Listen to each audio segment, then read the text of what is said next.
Anyway, ang binabanggit po ni Major General, retired Philippine Marines General Orlando De Leon ay itong si Jean Fajardo ay kanyang binibigyang matuwid ang naging pahayag po ni Police General, PNP Chief Marbil, na hindi po lahat ng gumagamit daw ng droga ay mga itatrato natin na mga lumalabag sa batas o mga adik at kriminal. Kaya dapat po mayroon daw tayong humanitarian consideration dito sa mga gumagamit daw ng droga, lalo na kapag panggabi daw sila na nagjo-duty, mga security guard, mga call centers, o kahit mga police at army o mga sundalo. Hindi daw automatic na itrato sila na lumalabag sa batas. Nagulat ako sa tinitingnan ko po sa Facebook post, piniplay ko sa TikTok ang nakaraang pahayag na ito ni Police General Marbil at binibigyan pang matuwid ng isang abogada na tagapagsalita ng PNP na si General Fajardo. Dati po siyang colonel lang nung pumasok siya dyan sa Philippine Information or sa Philippine National Police Information Unit. Ngayon siya po ay isa ng general. At sinasabi niya na dapat daw tingnan natin sa dimension ng social problem and economic problem ang mga gumagamit ng droga. At hindi daw dapat ito tratuhin na isang law enforcement issue. Wow! Kaya nagtanong si Major General retired Philippine Marines Orlando De Leon kung police pa po ba ito. Parang sinasabi na kasi nila General Fajardo, yung PNP spokesperson, at ni General Marbil na okay lang gumamit ng droga basta i-justify mo na ikaw ay nagpupuyat bilang security guard. Ikaw ay nagpupuyat bilang call center agent at ikaw ay nagpupuyat bilang tricycle driver. At hindi ka na pwedeng ipailalim sa law enforcement operations. At ikaw daw dapat ay tratuhin na pasyente or biktima. Wow! Para lamang ipakita na mayroon silang konteksto na ginagamit daw ang humanitarian consideration at human dimension approach sa problema sa illegal na droga na hindi nila maampat-ampat sapagkat tanumbalik muli. Mali po yun. Parang sinasabi na rin po nila yung baluktot na kanilang pag-iisip na ito ng Philippine National Police Leadership na ngayon ay kumakalat muli sa social media na okay lang mang-hold up, okay lang mag-bank robbery, ang justification mo dahil nagugutom ang pamilya mo at wala kang may pakain sa kanila, kaya hindi ka nagbabalak na gumawa ng masama. Ikaw ay nang hold up lamang para may pakain sa kanila. Ganon pong ibig sabihin ng lohika na baluktot ni General Marbil at ni General Fajardo, ni ang kanilang spokesperson na abogada pa naman. Ang sabi niya ay hindi po lahat ng gumagamit ng droga ay titingnan natin sa konteksto ng law enforcement. Problema din po yan sa social and economic dimension.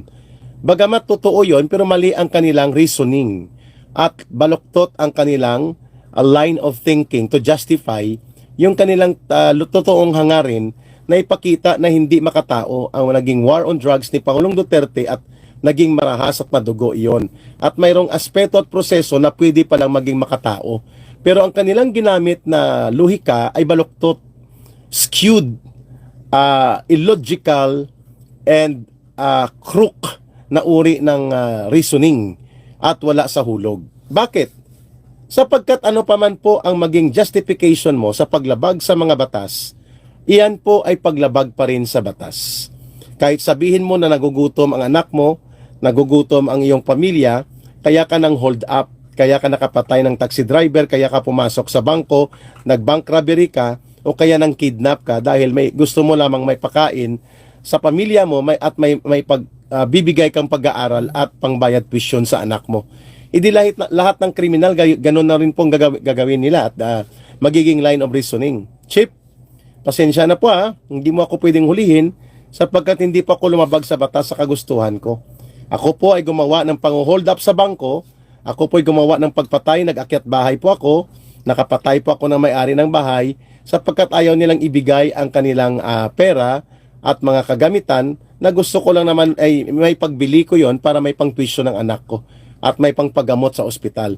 Di kung lahat ng ganun ang magiging reasoning na yan ay may social and economic dimension, lahat ng krimen pala ay exempted sa law enforcement.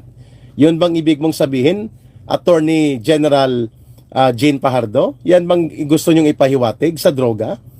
Just because you want to attack the integrity of the program on war on drugs of former President Rodrigo Duterte, na hindi makatao yon ay isang malaking grand enterprise ng mga kriminal at isang conspiratorial program to commit crimes.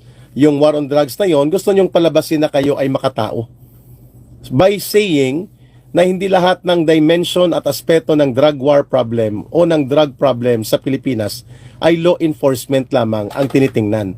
While that may be correct on one aspect, but the logic and the line of reasoning that you are using is crooked and distorted.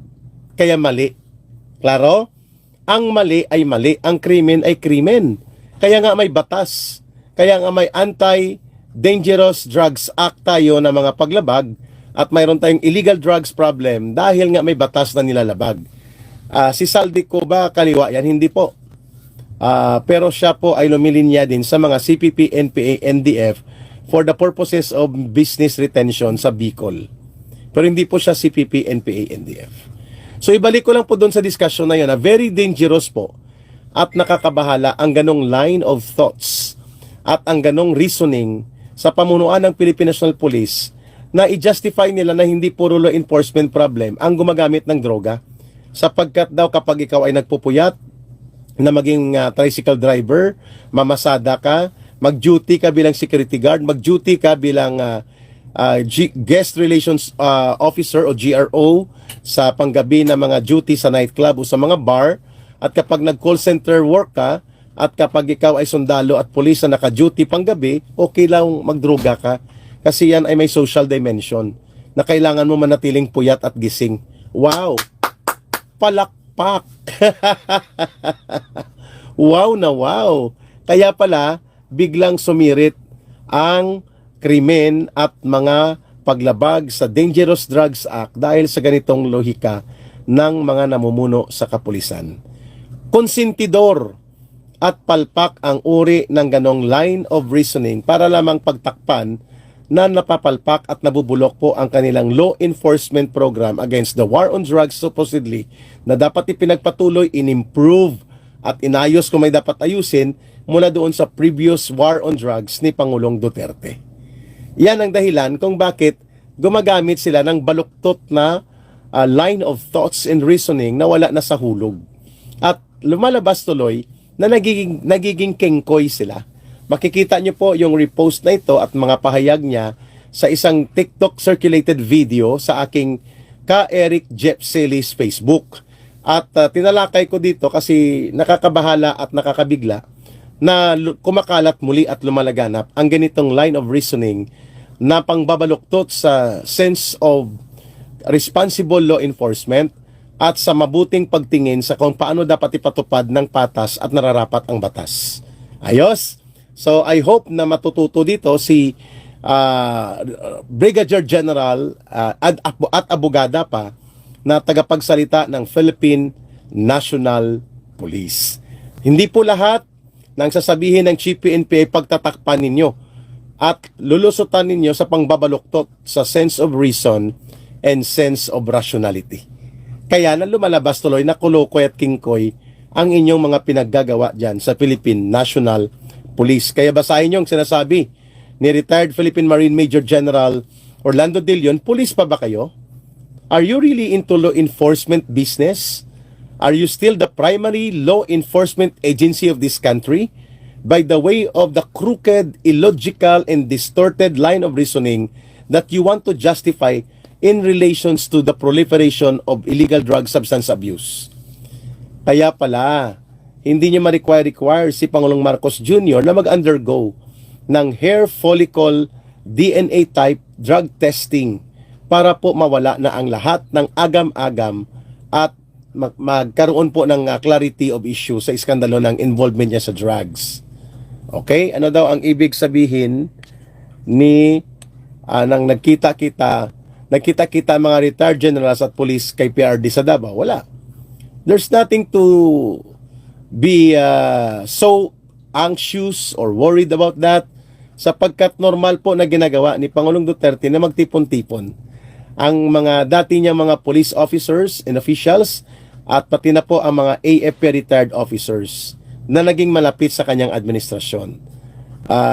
So, nothing new about that. Hindi po ako nag-graduate sa UP. Ako po ay nag-graduate sa West Visayas State University, WVSU.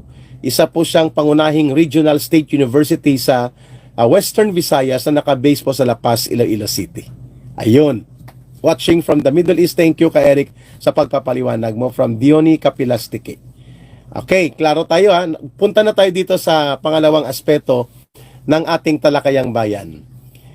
Bakit po natin sinasabi na konsentidor at manggagatong pa sa pagpapatuloy ng pang-aabuso sa loob ng Kongreso? Ito naging pahayag ni Speaker Martin Tambaloslos na ginagawa lamang pa daw po ni Boy Contempt, Boy Hoodlum, NPN Caldero, Paduano ang kanyang tungkulin at gawain bilang mangbabatas na bahagi po daw sa Committee and Oversight Investigation ang kanyang ginagawa. Pero malinaw po na ang kanyang ginagawa ay nagiging attack dog po siya ng Tuwadcom sapagkat sa loob po ng ilang proseso ng pagkandak supposedly ng committee hearing in aid of legislation lamang po ito, mahigit 12 na or 15 katao na ang na-cite in contempt at pinapakulong ng illegal o illegally detained at pinapaaresto nitong si Boy Sangano, Boy Hoodlum Paduano, na kilala na rin ngayon na Boy Contempt. So paano naging katanggap-tanggap ang lantarang paglabag sa saligang batas sa mga constitutionally guaranteed rights ng mga tao na naiimbitahan lamang as resource persons? Paano mabibigyan matuwid yan ni Speaker Tambaloslos, Martin Romualdez, na yan ay bahagi ng kanyang gawain na labagin ang mga constitutional rights ng mga tao na iniimbita para doon maging resource person sa loob nila sa Kongreso? Nakaranas din po ako yan at yan din po ang kanilang ginawa sa akin at kay Loren Badoy.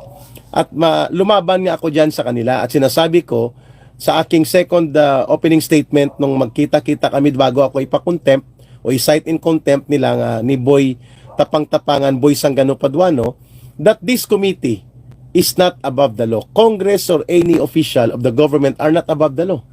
They are not above the law. And the constitutional rights of the people invited as resource persons ay nandyan po doon sa konstitusyon na nakasaad na hindi pwedeng no person shall be deprived of life, liberty, and property without the due process of law. Paano nangyayari yan? Na ang ginagawa ni Boy Tapang-Tapangan, Boy Contempt Hoodlum, na si Paduano, umabot na po sa 15 halos or between 12 to 15 ang na-cite in contempt dahil sa kanya.